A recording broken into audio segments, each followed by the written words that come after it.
허환구의 라디오 오늘. 여러분 안녕하십니까? 라디오 오늘 반은혜입니다. 허헌구 아나운서가 휴가를 가서 3주간 제가 진행을 하게 됐습니다. 여러분 잘 부탁드리겠습니다. 광복절 77주년이었던 어제 우리 정부 한일 관계 회복을 얘기했는데 같은 날 일본은 야스쿠니 신사에 참배를 했습니다.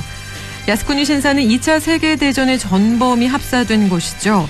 A급 전범도 14명이나 합사돼 있습니다. 이런 곳에 참배한다는 건 유럽으로 치면 나치의 묘에 독일 총리가 참배하는 거나 마찬가지인데요. 실제로 이런 일이 일어난다면 어떻게 될까요? 전 유럽은 물론 세계가 들고 일어날 겁니다. 그런데 일본은 그런 일을 아무렇지도 않게 하고 위안부 문제나 강제 노역 배상 문제 역시 모른 척하며 한일 관계 악화의 책임은 한국에 있다고 주장합니다. 이웃나라인 일본과의 관계 회복은 중요합니다. 하지만 일본의 사과와 반성이 없는 관계 회복이라면 모래 위에 짓는 집일 뿐이지 않을까요? 8월 16일 화요일 라디오 오늘 광고 듣고 시작합니다.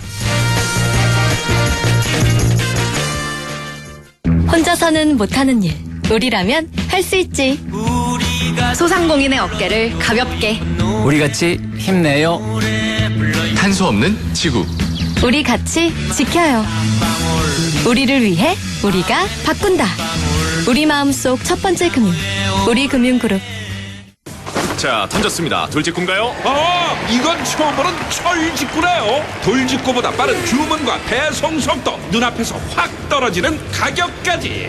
이 놀라운 선수가 누구죠? 국내 최초 온라인 철강직구 쇼핑몰 스틸 1번가. 말씀하신 순간 철직구 더 가네요. 스틸 1번가. 렉스턴 스포츠의 여름휴가. 아들, 아빠랑 신나는 모험할까? 아님 엄마랑 편안한 여행할까? 전 둘 다 할래요. 온 가족을 만족시킬 렉스턴 스포츠와 지금 떠나세요. 넓은 데크만큼 즐거움이 넓어집니다. 8월 일시불 구매 시 캠핑웨건 패키지 지급. 지금 쌍용자동차 전시장에서. 8월 16일 화요일 라디오 오늘입니다. 일부 생활 속 법률 문제를 쉽고 명쾌하게 풀어보죠. 안영진의 쾌도난법 안영진 변호사와 함께합니다. 2부 이슈 오늘에서는 우리 지역의 햄프 규제 자유 특구인데요. 얼마 전 우수 특구로 지정이 됐습니다. 바이오 산업으로 주목받는 햄프 산업이죠. 잠시 후 경북 바이오 산업연구원 한진관 원장 연결해 자세한 이야기 나눠보겠습니다. 이어서 최요한 시사평론가와 함께합니다. 한 주간의 시사 이슈를 알아보는 시간 최요한의 시사 따라잡기 준비돼 있습니다.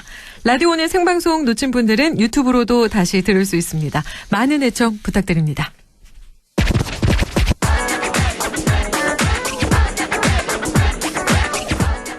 안영진의 쾌도난법, 생활 속 어렵고 복잡한 법률 문제를 쉽고 재미있게 풀어보고자 하는데요. 안영진 변호사 연결하겠습니다. 안녕하십니까, 변호사님?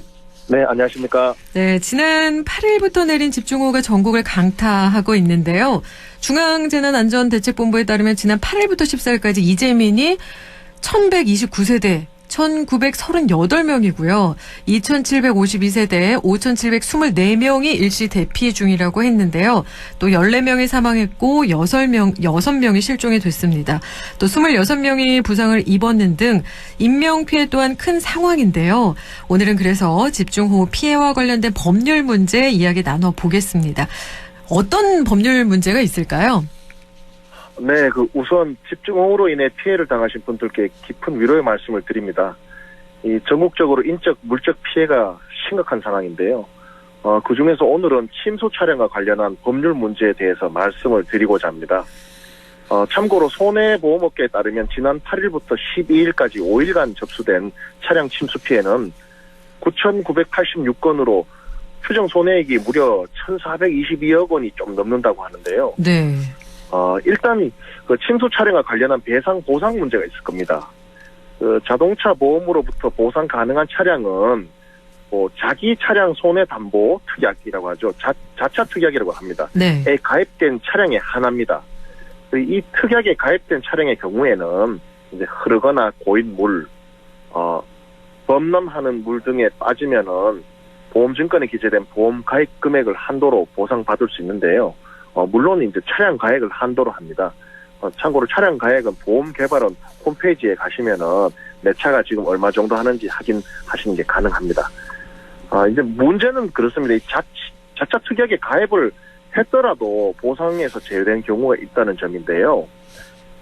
자차 특약 시에 단독 사고를 보상 범위에서 제외했을 경우입니다. 단독 사고가 뭘까요? 네.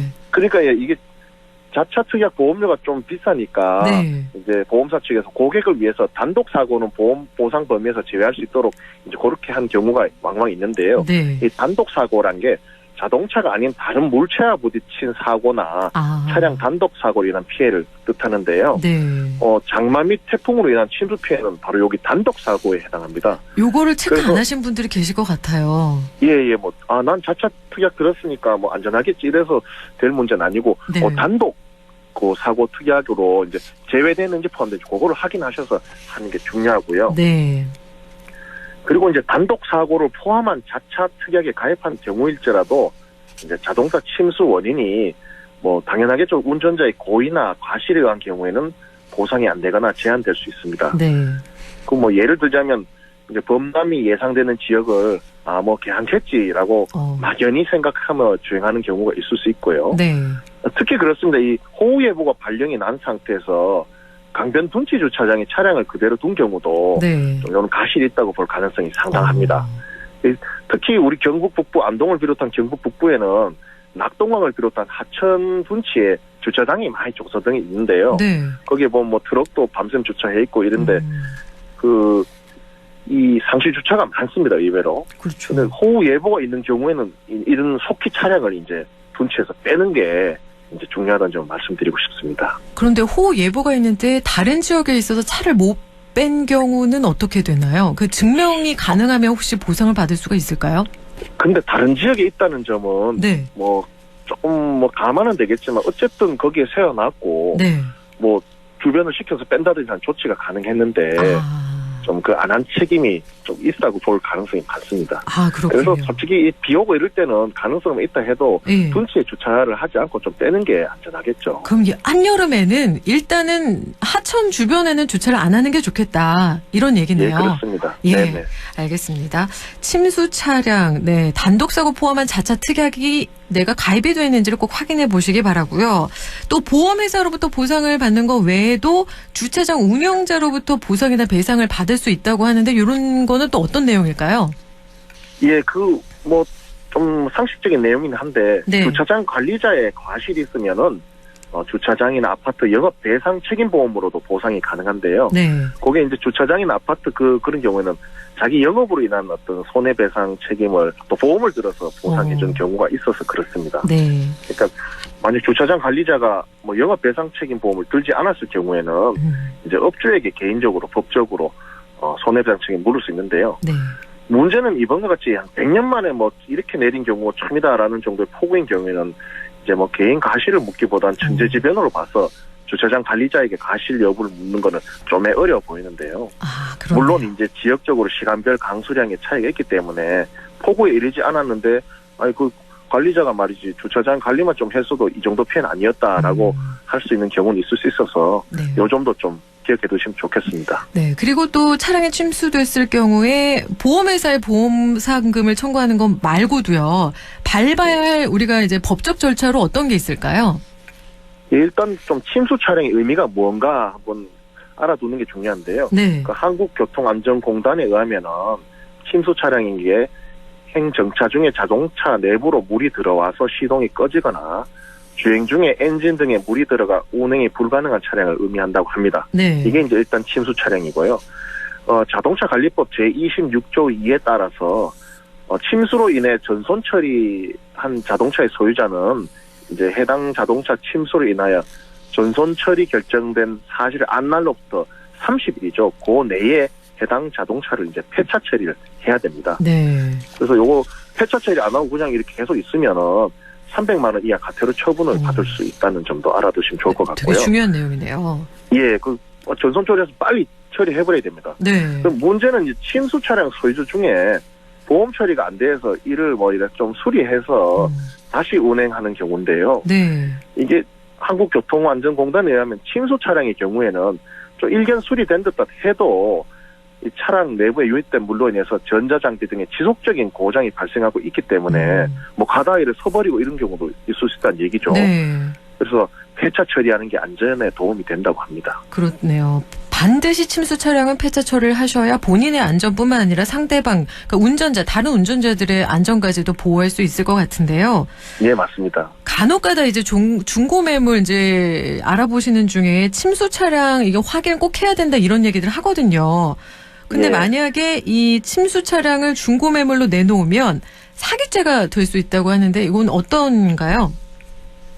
그렇습니다. 이제 침수 차량을 이제 뭐 보상받고 관련이 돈도 얼마 안 나오고 네. 또 뭐 수리하면 될 것 같아서 수리를 싹 해놓고 뭐 내부 세차하니까 뭐 차도 잘 굴러가고 해서 그럼 된다 싶어서 중고차로 내놓은 경우가 왕왕 있습니다. 네.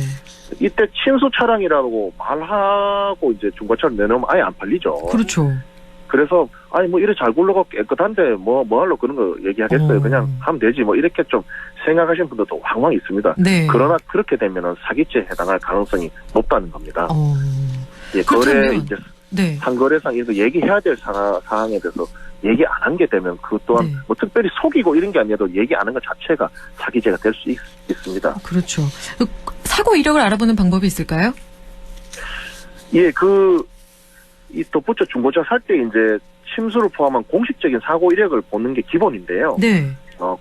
몇 가지 방법이 있습니다. 이제 국토교통부에서 운영하는 자동차 365 홈페이지에서 자동차 정비업자가 입력한 차량 정비 사항을 확인하는 것도 가능하고요. 네. 자동차 365 홈페이지입니다. 네. 그리고 보험 개발원에서 제공하는 카 히스토리를 통해서도 보험사고 기록과 침수 등의 정보를 확인할 수 있습니다. 네. 요거는 이제 어디까지나 이제 이 등록이 된 경우에 이제 하는 건데요. 그런데 침수차임에도 불구하고 침수에 대한 기록이 없는 경우도 있습니다, 있기는.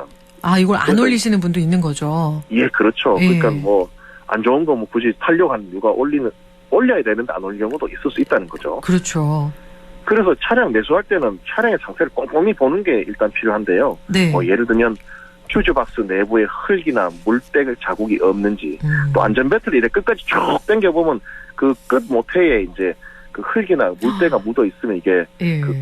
침수 차량의 가능성이 높거든요. 네. 그리고 차 문의 고무 몰딩을 이제 뜯어보면 그 사이사이에 좀 흙이나 물때가 묻어 있는지, 또 시트를 끝까지 쭉 밀어가지고 그 틈틈이 이제 이런 물때가 있는지 살펴보고, 또 헤드레스트도 탁 뽑아보고 하는 등 이제 구석구석 이렇게 보는 방법으로 청소하기 어려운 구석구석을 좀 살펴보는 것도 도움이 될 거고요. 아까 좀 말씀 못 드린 건데, 네. 이제 만약에 그러면 이 침수 차량을 매수한 경우 어떻게 되나? 네. 당연히 이제 환불을 요구하면 되겠죠. 그런데 가끔은 뭐 나몰라라 긋고 이래 엎어져 보는 경우가 없지 않아 있을 수 있습니다. 이 경우에는 물론 변호사의 상담이 거쳐야겠지만은 사기죄에 해당할 수 있으니까 상대방을 사기죄로 상담을 고발해서 고소하고 이제 압박을 가하는 방법도 네. 하나의 방법일 걸로 보입니다. 잘 알고 계셔야겠고, 또 사실 아무리 중고 차량을 산다고 해도 저희가 안전벨트 끝까지 당겨보는 경우는 없거든요. 예, 맞습니다. 근데 요런 거라도 이제 팁을 알고 계신다면 확실히 좀 차량 상태를 제대로 확인을 하실 수 있을 것 같네요. 예, 그러고 좀 우리 경북 북부 사람들이 좀 양바이고 이래가지고 예. 차 살 때 너무 꼼꼼하게 안 보는 경우도 있거든요. 그러니까요. 그리고 파는 사람이 막 내가 못 믿냐고 화내면은 또 그런가 싶어서 그냥 사는 경우도 있는데, 네. 이때는 조금 뭐랄까요, 이래 좀 꼼꼼하게 좀 안동말로 바질타 그러죠. 네. 그렇게 좀 할 필요가 있을 것 같습니다. 그렇네요. 흙이나 물때 자국이 없는지, 또 안전벨트를 끝까지 당겨서 끝부분에 흙이 있는지 없는지, 또 차문의 고무 몰딩도 여러분 한번 자세히 보시는 게 좋겠고, 이게 사실 침수 차량이 아니어도 이런 정도는 확인해 보시면 훨씬 더 확실하게 아실 수가 있을 것 같아요. 네, 오늘 맞습니다. 침수 차량과 관련한 법률 문제에 대해서 이야기 나눠봤습니다. 안영진 변호사님 고맙습니다. 네, 감사합니다. 네, 지금까지 안영진의 쾌도난법 안영진 변호사와 함께 이야기 나눴습니다. 라디오 오늘 1부 여기까지고요. 잠시 후 2부에서 뵙겠습니다.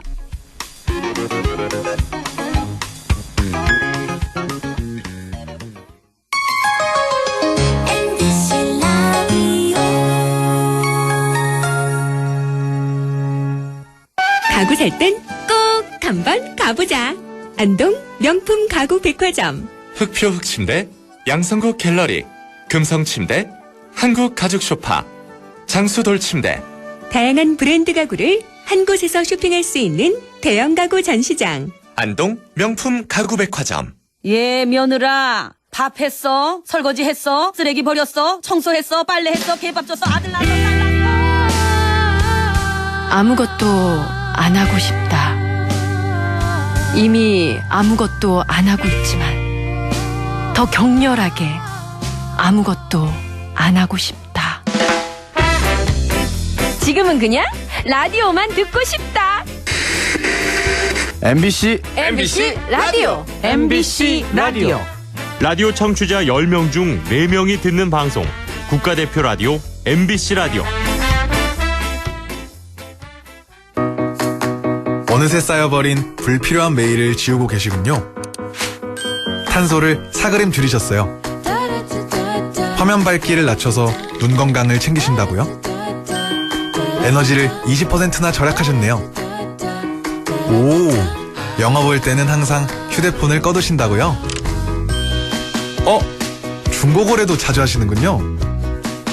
그렇다면 여러분은 이미 탄소 중립을 실천하고 있습니다. 탄소 중립을 실천하는 가장 확실한 방법, 바로 여러분의 좋은 습관입니다. 공익광고협의회. 마음을 열어줘. 다가가 나 속삭이도록. 언제나 내 생각으로 행복해야 해요. MBC 라디오 100.1 MBC 라디오.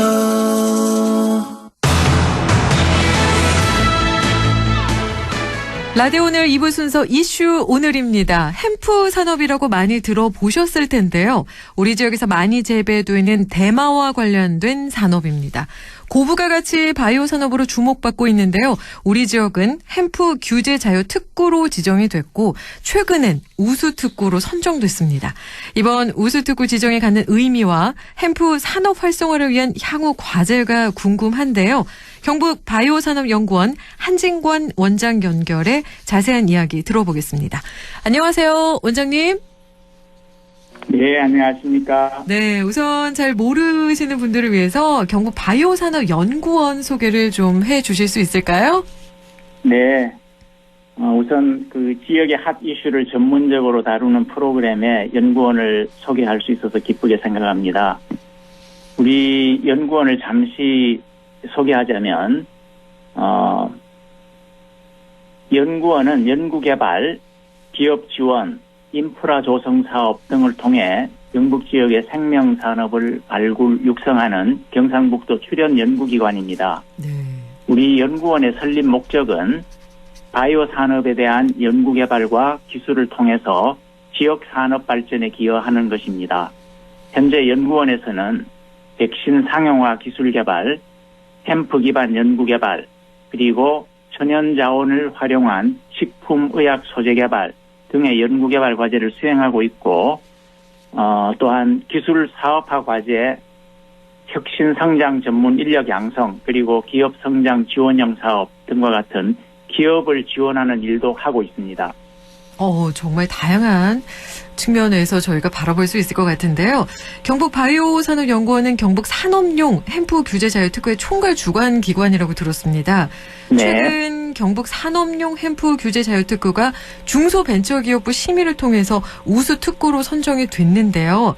여기서 우수 특구 선정이 갖는 의미가 무엇일까요? 예, 그 전국에는 신사업 규제 완화를 통해서 지역의 혁신 성장을 돕는 32개의 규제 자유 특구가 운영되고 있습니다. 2021년 특구 운영 성과에 대한 중소벤처기업부의 종합평가에서 우리를 포함한 총 4개 특구가 우수 특구로 선정되었습니다. 우리 연구원은 안동 햄프 특구 총괄 주관기관으로 중앙정부와 지자체 그리고 특구 사업자를 연결하는 가교 역할을 수행하면서 긴밀한 소통과 협력을 통해 3차 규제자유 특구 중에서 가장 빨리 실증에 착수했습니다. 햄프는 네. 마약류 관리법에 의해 엄격히 관리되어지는 천연 자원입니다.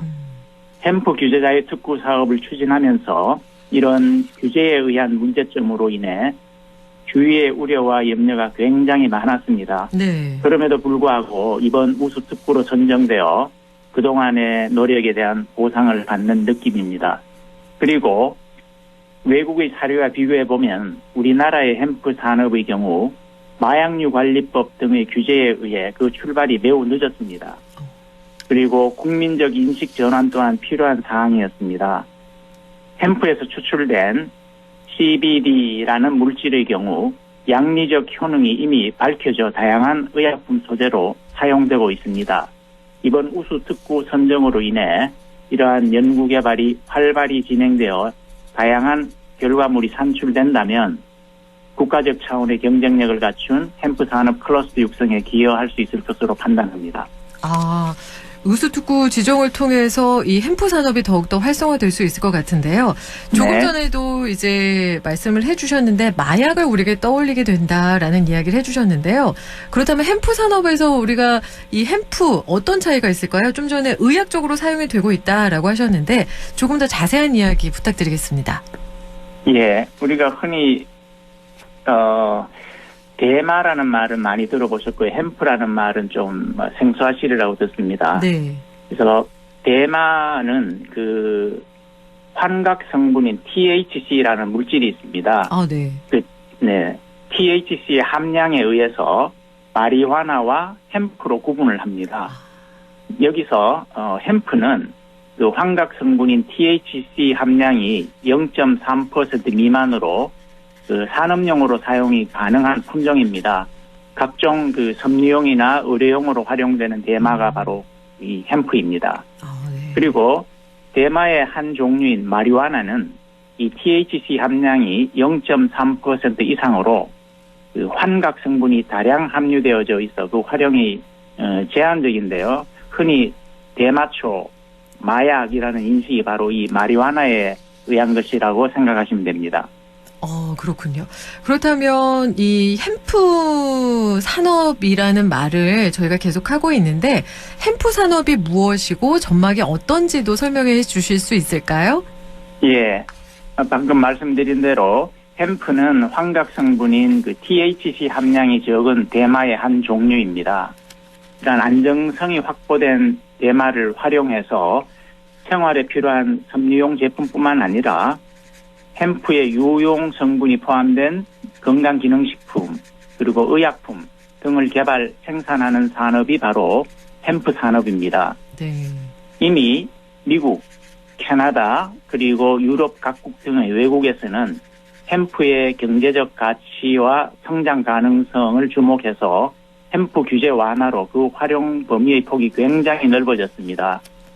햄프 산업에 대한 전망 역시 밝은 편으로 2018년 기준 세계 시장은 약 134억 달러 정도였으나 2년 후 2024년에는 약 444억 달러로 연평균 22% 성장을 보일 것으로 예상하고 있습니다. 햄프의 유용 성분 중에 하나인 CBD의 경우 암, 간질, 치매 등과 같은 난치성 질환에 이미 효능이 밝혀졌으며 특히 소아 뇌전증의 경우 치료제 제품까지 생산, 판매되고 있습니다. 그뿐만 아니라 햄프에는 효능이 밝혀지지 않는 다양한 카나비노이드 성분들이 100여 종 함유되어 있어서 산업화 범위가 확대된다면 경제적 가치 또한 훨씬 더 커질 것으로 생각합니다. 이렇게 중요한 사업이군요. 그런데 여전히 햄프가 마약으로 국내에서는 분류가 돼서 엄격히 관리가 되고 있다고 들었는데 그렇다면 안동은 지난 2020년 8월에 규제 자유 특구로 지정이 돼서 예외적으로 허용이 되고 있는 거죠? 네네. 현재 국내에서는 대마는 마약으로 분류되어 엄격히 관리되고 있습니다. 네. 대마의 한 종류인 그 햄프 역시 마약으로 분류되어 활용이 어려운 상황이지요. 하지만 앞서 말씀드린 바와 같이 햄프의 주요 성분들에 대한 효능이 입증되면서 산업화에 대한 기대치가 높아져서 중소벤처기업부의 규제혁신 사업에 햄프 산업화 연구가 선정되어졌습니다. 즉 산업화에 대한 연구 가능성을 위해 규제로 막혀있던 햄프의 사용을 규제자의 특구로 한시적으로 허용된 것이라고 생각하시면 됩니다. 그렇다면 우수특구 지정이 가는 의미도 클 거라고 생각이 되는데요. 네. 그간 어떻게 햄프 활성화를 위해서 어떤 노력들을 기울여 오셨는지도 궁금합니다. 어떤 노력을 기울여 오셨을까요? 네, 우리가 드린 노력을 말씀드리기 위해서 네. 햄프 규제자의 특구 사업은 총 5개의 세부 실증 과제로 구성되어 있습니다. 상세하게 말씀드리기는 어렵고요. 간략히 말씀드리면은 햄프 스마트팜 재배 실증, 그리고 재배한 햄프의 미수정 암꽃과 잎으로부터 고순도 CBD를 제조 수출 실증, 그리고 시제품의 안정성 효능 검증 실증, 그리고 마지막으로 이 전체 과정의 안전관리 실증이 되겠습니다. 그동안 우리는 햄프 산업화 가능성 확인을 위한 사업으로 규제 완화를 위한 법률 개정, 그리고 고순도 CBD 수출을 통한 경쟁 가능성 확인 등 중요한 문제 해결을 위해 연구원에서 기업들과 노력을 같이 하고 있습니다. 뿐만 아니라 대마에 대한 국민들의 부정적인 인식 전환을 위해 다양한 홍보 매체를 통해 햄프의 안정성을 알리기 위한 노력도 함께 진행 중입니다. 와, 정말 많은 일들을 하셨네요. 네. 안동 지역의 햄프 산업 클러스터 조성을 위해 실증 기반 조성 사업을 통해서 햄프 연구, 산업화 등에 필요한 장비 구축을 이미 90% 정도 달성한 상태입니다. 네. 이러한 노력을 통해 안동 지역을 햄프 산업 본고장, 햄프 산업 클러스터 중심으로 이끌 것입니다. 네. 이것이 얼마나 안전하고 우리가 어떻게 활용하게 되는지 또 우리 국민들의 인식을 전환을 위해서도 갖가지 노력들을 해 오셨는데요. 네. 규제자유특구가 2024년 7월까지 지정이 돼 있는데 향후 기간 연장 전망은 어떨까요? 예, 그렇습니다. 햄프 연구를 위한 기반 조성, 생태계 조성, 산업화 연구 등 특구 사업 기간은 4년이 주어졌습니다. 네. 현재 식약처 발표에 의하면은 2024년 12월에 규제 완화 등을 추진하겠다는 최근 언론 발표도 있었습니다. 그동안 쉼없는 노력으로 어느 정도 가시적인 효과가 창출되었다고 스스로 판단합니다만은 최종적으로 햄프의 합법화까지는 시간이 좀 더 소요될 것으로 예상합니다. 본 사업을 추진하는 관계자만의 과제가 아닌 국민적 관심으로 풀어야 할 과제인 만큼 향후 햄프의 국제 경쟁력 확보를 위해 많은 관심과 지원을 부탁합니다. 네, 이렇게 열심히 노력을 하고 계신데요. 그렇다면 우리 지역이 햄프 산업의 메카로 우뚝 설 수 있게 하려면 해결해 나갈 과제가 어떤 것들이 있을까요? 예, 제가 생각하기에 햄프 산업 발전을 위해서는 풀어야 할 과제가 있다면 우선적으로 법률 개정을 통한 규제 완화가 아닐까 싶습니다. 네. 규제가 완화되어야 다양한 산업적 측면에서의 접근이 가능하기 때문입니다. 바이오 소재 산업 육성 측면에서 규제가 완화된다면 햄프 산업 메카로 한 걸음 더 나아갈 수 있을 것으로 생각합니다. 대마, 즉 햄프가 더 이상 마약이라는 편견에서 벗어나 국민의 생명과 건강에 도움이 될 수 있는 바이오 소재로서 봐주신다면 햄프 산업을 안동에서 꽃피울 수 있을 것입니다. 다른 나라에 비해 비록 늦은 출발로 아직 많은 과제가 남아 있습니다. 햄프 산업화를 위한 정부의 지속적인 지원이 필요하며 햄프 관련 기업의 부단한 연구개발 노력 또한 필요할 것으로 판단됩니다. 햄프 산업의 성공 발전을 위해 애청자 여러분들의 많은 관심과 응원도 부탁드립니다. 네, 정부의 지원도 있어야겠고 기업이 노력하는 면도 있어야겠고 또 국민의 인식 전환까지도 필요하다라는 말씀을 해주신 것 같은데 맞을까요, 원장님? 네, 그렇습니다. 네, 마지막으로 또 하고 싶은 말씀 있으시면 또 한마디 부탁드리겠습니다. 예, 저희 바이오산업연구원에서는 이 햄프 규제자의 특구 사업의 성공을 위해서 혼신의 노력을 기울이고 있습니다. 다시 말씀드리지만 햄프 산업의 성공과 발전을 위해 예청자 여러분들의 많은 관심과 응원을 부탁드립니다. 고맙습니다. 네, 지금까지 경북바이오산업연구원 한진건 원장님과 함께했는데요. 고맙습니다. 네, 감사합니다. 네, 한진건 원장 연결 함께 이야기 나눴습니다.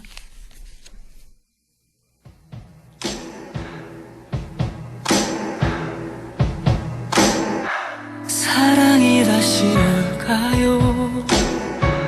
또 설레게 될까요? 그대란 미운 사람이 내 가슴 가득 있는데 나 어떡하면 좋아요?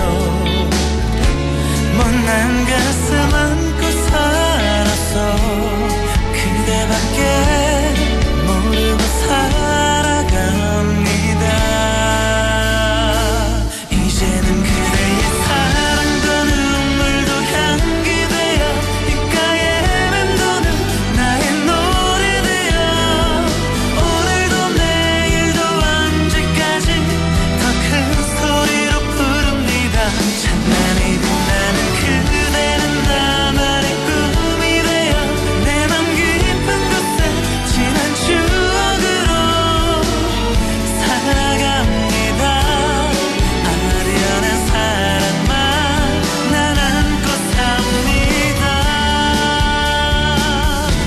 자꾸만 두려워져요. 우연히 그댈 만나면 사실은 내 맘 아픈데 반가운 인사할까봐 웃다가 울다 그래요. 그댈 보지 못한 내 모습 바보처럼 날 잊고 살아갑니다.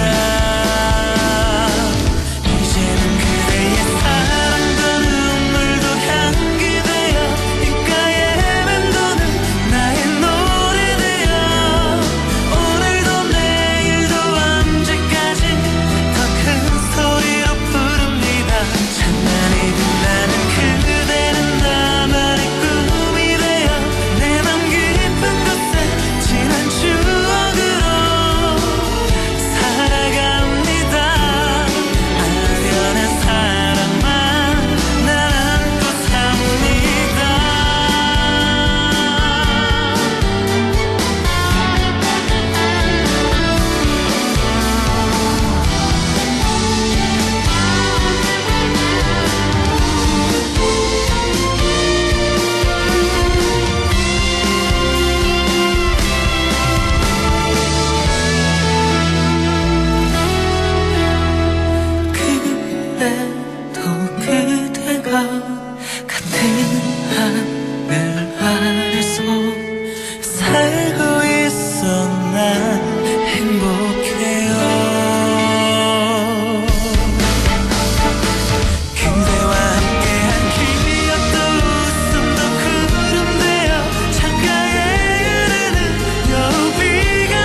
라디오 오늘에서는 청취자 여러분의 참여를 기다리고 있습니다.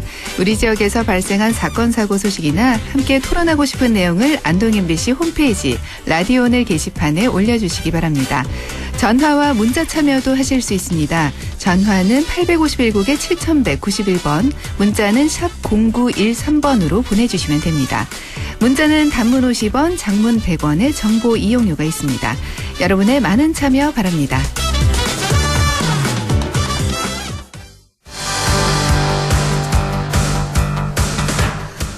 시사 이슈를 함께 이야기해봅니다. 최유한의 시사 따라잡기. 한류가 전 세계에 큰 영향을 미치고 있는데요. K-팝과 K-드라마에 이어 이제 K-웹툰도 한류의 인기 대열에 합류했습니다. 만화 왕국이었던 일본마저 따돌린다는 말이 있는 K-웹툰의 상황. 오늘 최유한 시사평론가와 자세히 알아보겠습니다. 안녕하십니까, 평론가님? 예, 반갑습니다. 최유한입니다. 네, 한국 웹툰이 또다시 한류를 퍼뜨리는 상황인데요. 우선 이 웹툰의 역사를 간략하게 정리해 주실 수 있을까요? 지금부터 20년 전인 2002년 8월에 지금은 카카오로 바뀐 다음이 포토사이트에 인터넷 만화 코너를 만들었습니다. 이게 웹툰이고요. 네. 그때 웹툰 작가 강풀의 순정 만화가 초히트하면서 웹툰의 전성시대를 열었죠. 네. 지금 2020년 기준으로 만화 산업 백서를 보면은 이게 2019년에 이 1조 원을 돌파했고요. 이건 2013년 1,500억 원에서 6년 만에 약 7배 가까이 성장했고 웹툰 시장 매년 20% 이상 성장해 나가고 있습니다. 네. 글로벌 웹툰 시장 합쳐 한 7조 원 정도 된다고 해요. 와. 더구나 그 해외 시장에 진출한 국내 웹툰 플랫폼 8개나 되고 번역된 한국 웹툰 작품 수도 5,500여 개나 된다라고 합니다. 그러니까 인기 있는 웹툰은 드라마, 영화로 제작되면서 웹툰 작가들에게 엄청난 부와 명예를 안겨줬고 네. 이거를 지켜보던 네이버가 2005년도에 웹툰 시장에 뛰어들었는데 2006년도에 조석 작가의 마음의 소리가 초대박을 쳤습니다. 무려 주 2회 연재 10년간 게재되면서 웹툰의 인기를 한층 끌어올렸고요. 이렇게 웹툰이 인기 있으면은 각 포털 사이트 광고 매출도 뒤따르면서 효자 노릇을 하고 있다. 이렇게 말씀드릴 수 있겠네요. 아, 웹툰의 인기로 이렇게 또 박수 치는 분들이 꽤 계시네요. 네, 그렇습니다. 네. 웹툰이라는 것 자체가 우리 한국이 처음 시작한 거죠?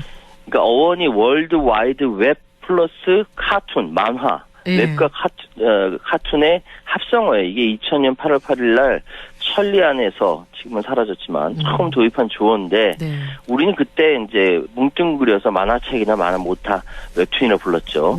외국에서 이는 인터넷 만화를 웹 코미디라고 씁니다. 아. 인터넷 사전을 찾아봐도 웹툰은 한국에서 유래한 디지털 만화 형식이다 이렇게 정의하고 있거든요. 네. 이렇게 한국에서 발전한 이 웹툰이 웹툰 업체들이 해외로 진출하면서 여러 나라로 지금 퍼지고 있습니다. 동남아는 태국과 인도네시아를 중심으로 2010년대에 NHN과 다음 카카오 진출하면서 시스템이 도입되어 있고 프랑스도 일부 사이트 중심으로 한국식 웹툰이 이미 이렇게 실용화되어 있고요. 영어권에서도 이제 네이버 웹툰과 다음 카카오 공격적으로 한국 작품을 번역해서 소개하고 현지 작가들 작품을 연재해서 좀 인기가 많아지고 있다라는 소식이 들어와 있습니다. 네, 그렇다면 실제 어느 정도 웹툰이 외국에서 인기를 얻고 있을까요? 그러니까 영화, 드라마, K-팝에 이어 웹툰도 현지화 공략에 나서면서 굉장히 큰 성과를 내고 있는데요. 네.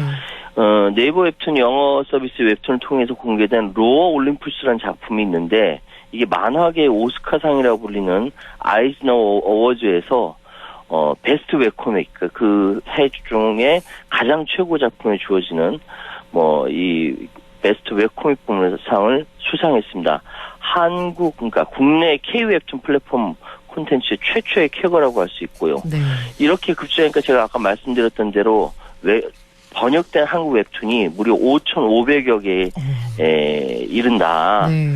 지금 네이버 웹툰은 스위트홈, 지옥, 지금 우리 학교 같은 이 웹툰 원작 드라마 흥행에 이어서 해외 만화 시장까지 다 접수하고 있고 중국의 흥행 돌풍을 일으키고 있는 영화 두싱 외추는 한국 웹툰 작가 조석의 문유를 원작으로 하고 있는데 중국이 이제 판권을 수입해서 만드는 거죠. 네.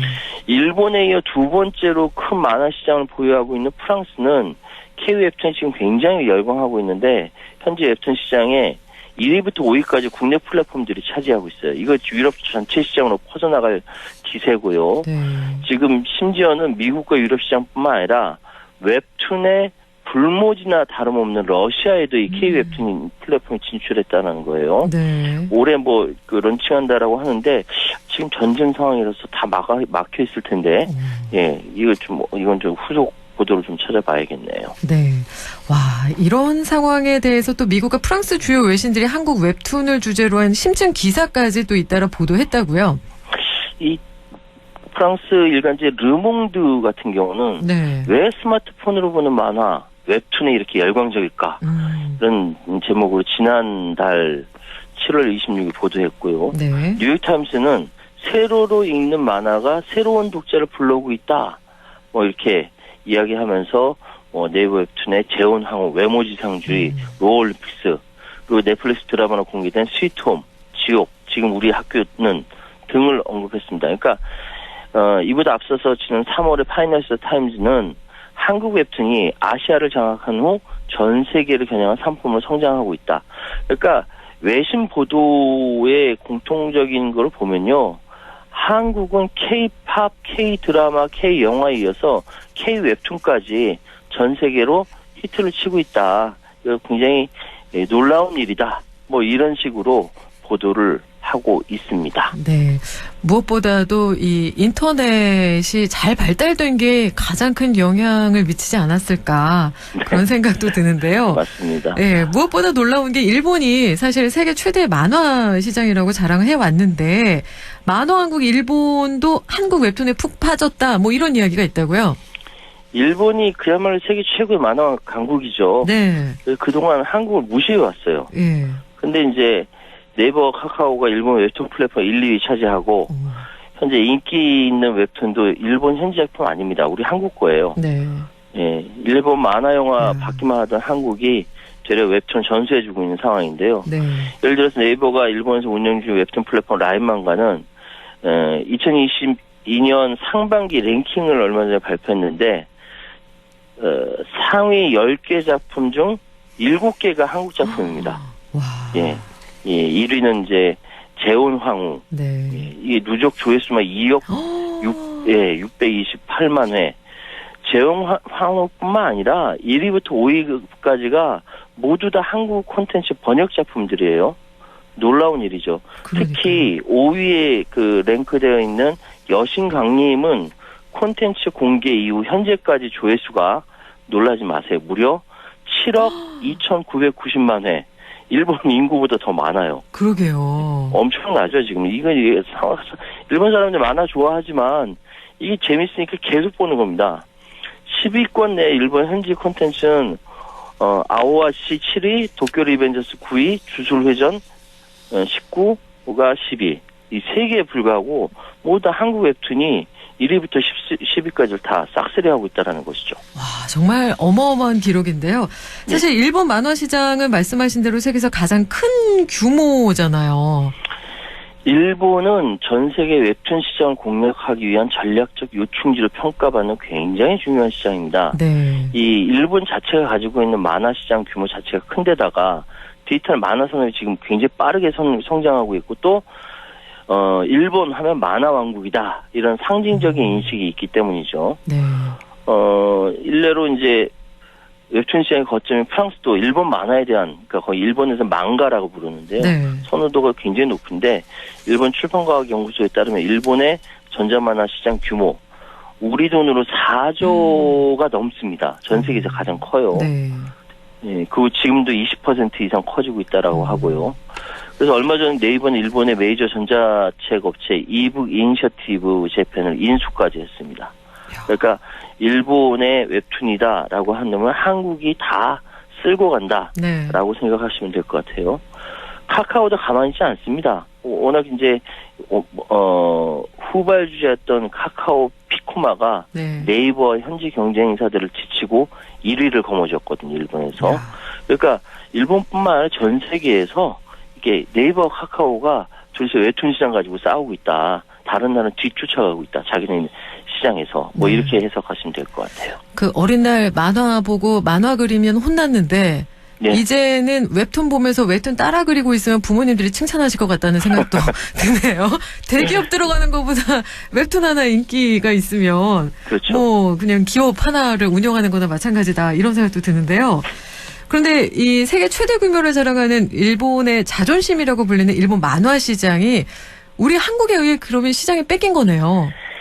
이건 좀 생각할 여지가 있습니다. 한국 웹툰 위력을 발휘하고 있는 것은 어디까지나 새롭게 구축된 그리고 구축되고 있는 웹툰이라는 분야에 한정돼 있어요. 네. 스마트폰으로 새로 읽기 하는 웹툰이요. 네. 일본이 구축한 출판 만화에서 여전히 굳건합니다. 지금 2020년 기준으로 일본 만화 시장 규모가 1995년 이래 최고액을 갱신했거든요. 그러니까 여기는 전자와 종이 매체, 단행본, 잡지 매체를 다 합친 것이 우리 돈으로 한 5조 9천억, 거의 6조 원 가까이 됩니다. 네. 디지털 전자 분야는 그야말로 계속 성장하고 있고요. 우리 돈은 한 3조 3천억 원 정도. 그러니까 기존에 있었던 만화 잡지 분야는 하강세가 여전히 뚜렷합니다. 뭐 1995년 대비 지금은 뭐 5분의 1 수준으로 하락했다라고 하니까요. 네. 그럼에도 불구하고 일본 만화 시장은 미디어 비평지들로부터 지금 제3의 시대에 들어섰다라는 평가를 받을 정도로 귀멸의 칼날이라든지 주술회전, 스파이 엑스 패밀리라든지 굉장히 폭발적인 인기도 없고 만화의 표현 영역 확대, 내면적 완성도 굉장히 칭찬받고 있거든요. 그런데 네. 이런 부분에서 본다면은 여전히 일본 만화 시장은 튼튼하다. 웹툰 분야에서 한국한테 밀려있다라고 말씀드릴 수 있습니다. 네, 웹툰 분야만 우리가 발전하고 있다. 이렇게 해석을 하면 되겠고요. 그렇다면 디지털화에 있어서 우리 한국이 밀린 거잖아요. 예. 예, 그러면 출판 만화 시장이 가지고 있는 저력은 아직 엄청나게 잠재되어 있고요. 그럼 이 부분을 어떻게 저희가 이해하면 좋을까요? 일본은 시스템이 만화 잡지를 내는 출판사 기반인데 우리는 다 IT 회사 기반이거든요. 네. 그래서 일본 만화 시장은 대형 일본 만화 출판사들이 다 이끌고 가고 그것이 플랫폼이 됐습니다. 네. 여기서 인기작이 단행본을 출간되고 추가 수익 더 내고 TV 극장판 애니메이션 캐릭터 상품을 만들어가는 것이 공식 비즈니스 모델입니다. 네. 근데 이제 스마트폰이 개발된 뒤 상황이 바뀐 거죠. 예, 소위 얘기해서 게임에서 넥슨이 부분 유료화 모델을 도입하고 나서 이게 모델이 세계 게임 공식이 된 것과 마찬가지로 네. 웹툰도 그렇게 부분 유료화 모델을 이렇게 같이 가져가고 있는 것이죠. 근데 기존에 일본 만화 잡지 단행본은 그렇게만 해도 기존 시스템에서 충분히 돈을 벌 수 있는데 굳이 뭐 변할 거 있냐? 이게 일본 그 출판 만화계의 판단이었어요. 네. 그 일본 판단 미스가 된 거죠. 네. 그래서 최근 일본 출판사들도 한국 웹툰 플랫폼과 비슷한 IT 쪽으로 이렇게 전환을 하고 있는데 워낙 이 플랫폼 기존에 있던 만화 출판사 플랫폼을 바꾸기가 쉽지 않은 거죠. 그렇죠. 그래서 스타급 만화 편집자가 한국 웹툰 회사로 이직하는 일도 늘고 있고요. 네. 그래서 계속 밀리고 있다. 앞으로 아이들은 다 스마트폰으로 웹툰 보고 있는데 기존 만화책 안 본다라는 거거든요. 네. 변화하지 않으면 도태된다는 것이 모든 산업의 이치인데 지금 일본 만화 산업도 변화하지 않았기 때문에 점차 사양 산업으로 접어들고 있는 것이죠. 아, 네. 오늘 최윤 시사평론가와 함께 웹툰 시장에 대한 이야기 함께 나눠봤는데요. 큰 깨달음을 얻습니다. 변화하지 않으면 도태된다. 이게 어디 뭐 만화, 웹툰 분야뿐만은 아닐 것 같다라는 생각이 드는데요. 오늘 말씀도 고맙습니다. 예, 감사합니다. 지금까지 최윤 시사평론가와 함께했습니다.